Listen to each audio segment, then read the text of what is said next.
Welcome into Atlanta, Georgia, where the top-ranked Crimson Tide is taking on fourth-ranked Georgia Bulldogs. And this game kicking off at Mercedes-Benz Stadium with the college football playoff berth on the line. What makes this game even more interesting is that national championship matchup from a year ago in 2018. You know the last quarterback to throw 3 touchdowns against Georgia? Who? It was Tua Tagovailoa in the second half of that very game. Yeah, Tua had a pretty incredible game in the same stadium against the same team. So a lot of fans wondering, does that add pressure to the quarterback? Coach Saban was asked that very same question just before the matchup. Not really. You know, this is a new game, new season, new team, new opportunity. There's a lot of things for us to look forward to here. I think the key to these kinds of games is you're always focused on what's right in front of you, not something that's happened in the past or even something that could possibly happen in the future. One game at a time. That's what's helped the Heisman frontrunner lead Alabama to the nation's second scoring offense, averaging over 49 points per game. Yeah, Britton, just a few notable names to lead the Tide over the years at the quarterback position. How about Bart Starr, Kenny Stabler, and Joe Namath?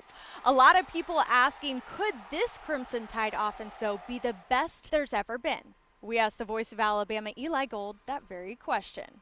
I can't say yay or nay. What I can say about this year's Alabama offense is that on that short list of the all-time bests, it's on there. Where does it rank?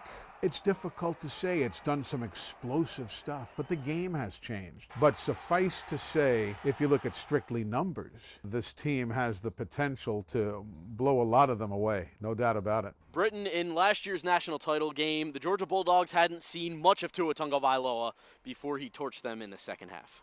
Yeah, and many people thought that game could have been a fluke, but this season proved it was not. So far, he's had 36 touchdowns with just 2 interceptions, and he's also rushed for 5. Yeah, so far he's been picking opposing defenses apart.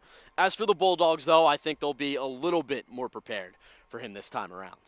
He's spatially aware of where people are, so he can sit in the pocket amongst trees and giants and people rushing at him that he has no fear. You know, people are barreling down on him. He sidesteps them, keeps his eyes downfield. You don't find many guys that sack him the first guy. He makes a lot of people miss, and he doesn't do it just to scramble. He does it to scramble and throw.